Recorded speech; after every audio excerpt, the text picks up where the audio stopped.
volunteer, right? If you have a 9 to 5 and that might be your bread and butter, but you have a sweet spot for something else that you would like to do, volunteer. Put some of that energy into it. And it could be that there are affinity groups at your job.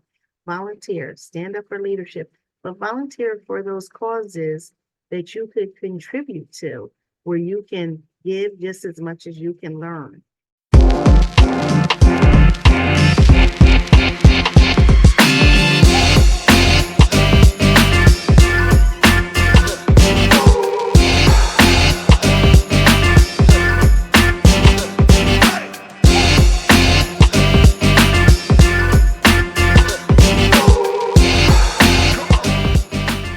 Hello, everyone. I am Melissa Forziat of Take the Doughnut, here to help you get inspiration and get donuts.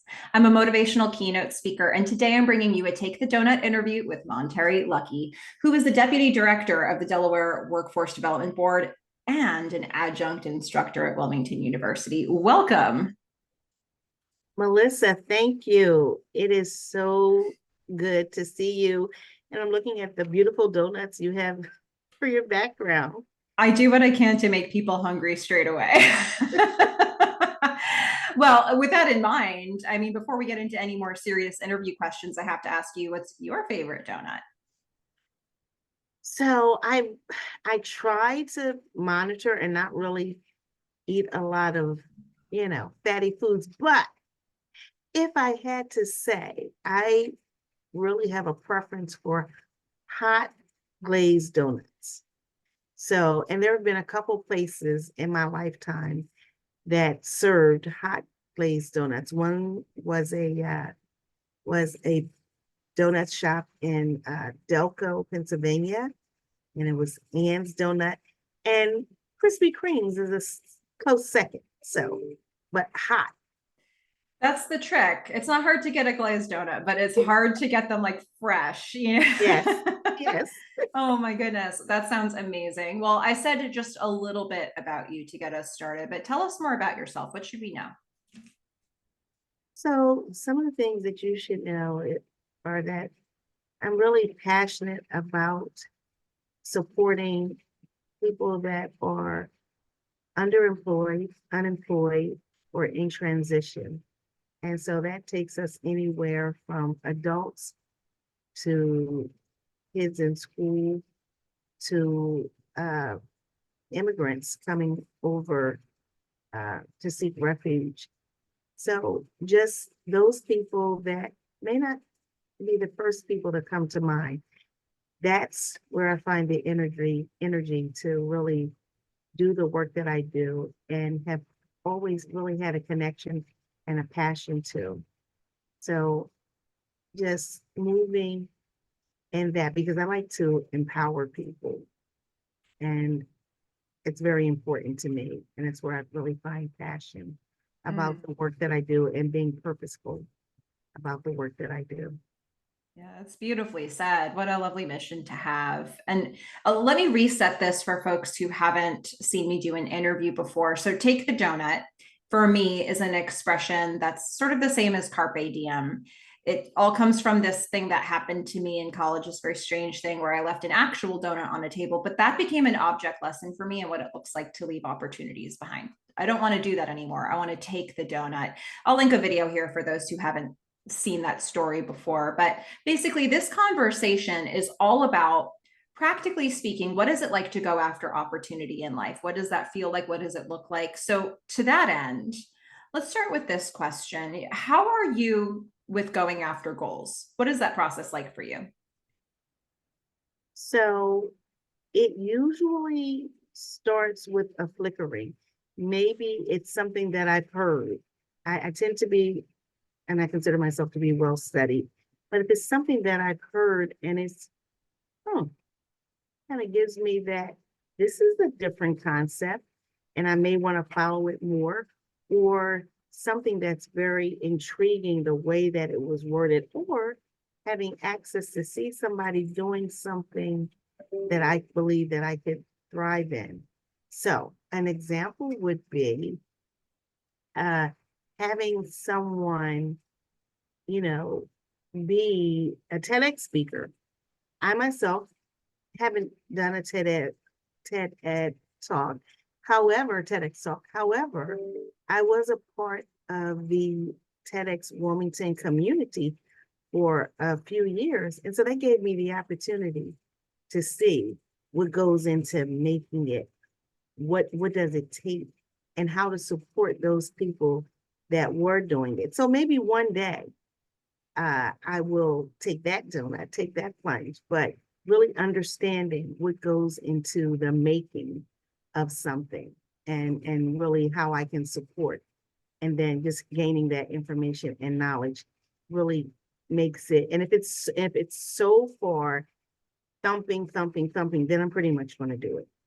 Mhm. If it dies down just a little, it means that I'm aware and it's something that I'm interested in, but I don't have to necessarily take an immediate plunge.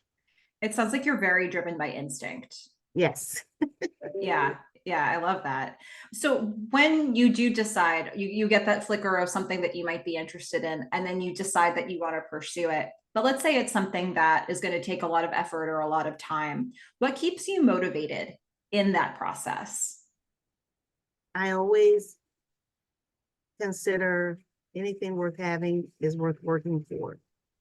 And I actually have some over there. I have these big, super gigantic Post-its that, the super large ones. And I consider a gap analysis and what I need to do to get to the next level of what it is that I'm trying to achieve. So I don't function well if I have a lot of things in my head. So I tend to write it down, but I don't like to have a lot of paper. So I like to have it very organized, where I can see it, where I can think about it, where I can dream, and then really sharing it with a very close circle of individuals, friends, and or family members. And sometimes depends on what it is. I may not share it with everybody. I like to move in stealth, to be honest. Just only those people that I know that either they're doing it or would have access or would help me gain entry. So I become very strategic about how I'm going to operate to get to that thing, or get to do that thing that I want to do. And I'm fortunate enough to have a large enough tribe that I could cherry pick who and when I need to involve in the process. Yeah, it sounds like you're very process oriented. And that's especially important if you're driven by instinct, because it has to be grounded in something, Yes. right? I love Yes. it. So when you get going on a thing that you want to do, obstacles always come up, right? But I'm curious for you if there's any particular brand of challenge that just seems to keep coming up for you no matter what you're working on. So I think, like so many other people, you get into, we have ebbs and flows. The thing that I would consider unique for myself is that I keep, and this is what I call it, I keep a sanity kit ready. And a sanity kit for me is knowing those things about myself and knowing myself pretty well that I will need, and already having them assembled so that when I do need it, I'm able just to pull it out. So if I know that I'm in a space where I'm in beast mode and I have a lot going on, or I'm really I have a lot of different sayings, beast mode, I'm going really hard. I might just have someone that's a part of my tribe, and I'll say, I'm in beast mode, but this is what I need. It might be a joke. It may be something funny. So it may just be to grab a Starbucks. It may just be to hear a song. So whatever those things are, I don't waste time trying to figure out what it is that I'm going to need. I already have it assembled in my sanity kit. And oftentimes I'm a spiritual person. It's a prayer. But I will be honest, I don't always start with prayer all the time, or meditation. So it's those things that, what I know about myself, those things that I know to be true, being able to already have it assembled and just picking it up and having people be aware, okay, these are the things that I know that, work for me. So I'm often able, and I'm fortunate in this manner, to course correct. So something's not going well, I'm in an ebb, I got to pull the energy up and knowing where I can turn to. And I'm successful like that. Oh, that's great. So you have all these tools in the Mhm. tool belt and in the kit. When you think back on your life to this point, this could be a personal answer or a professional answer. What would you say is the biggest donut you've ever taken? I would say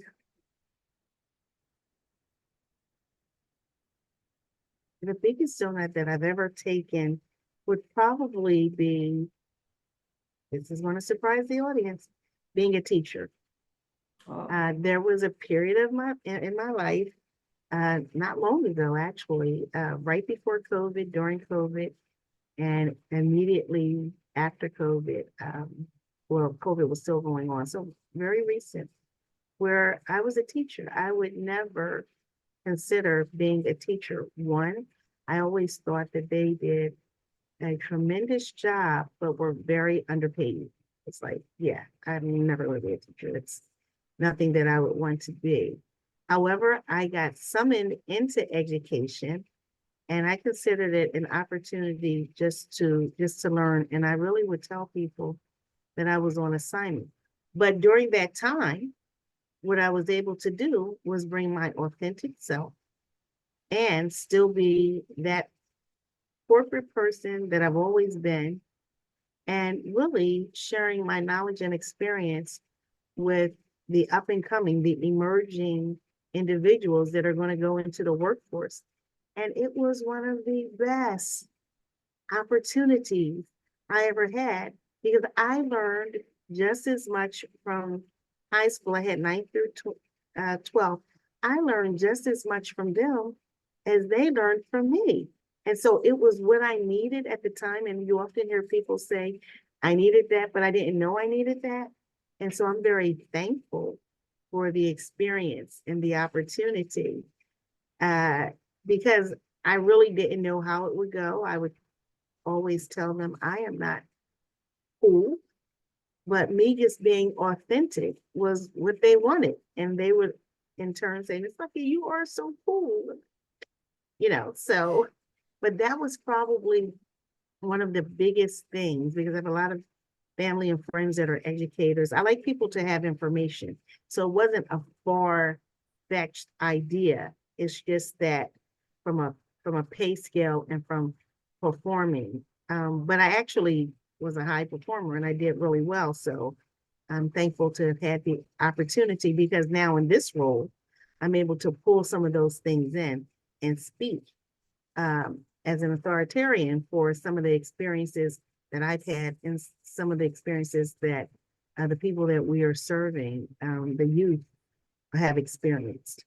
So yeah, that was probably the biggest one. wow. Well, okay. So by extension of that, is there a donut that you're taking right now? Is there something that's in progress for you? So a donut that I hope to take, and I'm gearing myself up to do that, would be my doctorate. I've had this thought for a while. It's been a stirring.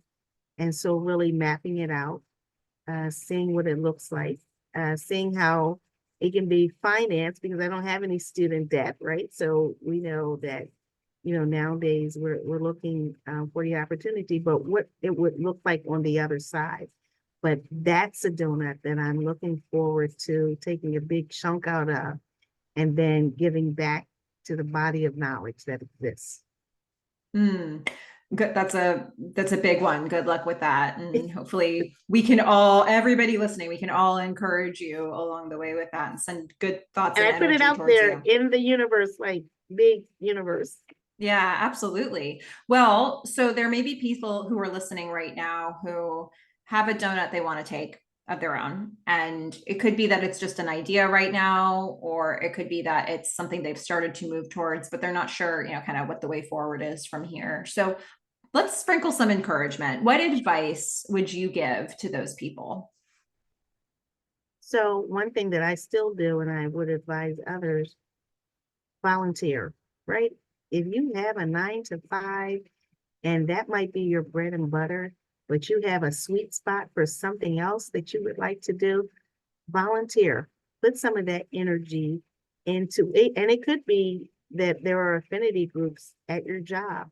Volunteer, stand up for leadership, but volunteer for those causes that you could contribute to, where you can give just as much as you can learn. You can meet the people where they are, and then help to bring them along on a journey with you. And that way you get to have the experience, but you're doing something for a worthy cause as well. So volunteering would be what I always would say. That's the first thing. And the second thing would just be to try something new. Do a SWOT analysis of yourself, right? Strengths, weaknesses, opportunities, and threats. If you already know those things that you're strong in, think about where you have weaknesses or challenges, right? And opportunities. And then really start to tell, trusted individuals in your community, in your network, this is something you're thinking about, because then it's a supported space. And if you have that support, you can do anything. If you have the right tools, you have the right support, and go for it. All you can do is still be where you are. That's wonderfully said. So if people want to follow you on your journey, if they want to follow you on your process of getting your doctorate, where can they find you? So they can find me on LinkedIn. It's probably the best social media for me. I do have Instagram, but I'm not a big poster on Instagram. So in LinkedIn, and just my name, Monterry Luckey. Haven't seen anyone else who has my name. But yeah, I'm happy to connect with people. I love connecting with people, seeing what's going on, who's doing what. Because I, just like so many other people, I'm an onion. We all have layers, right? So I have so many different things that I'm interested in.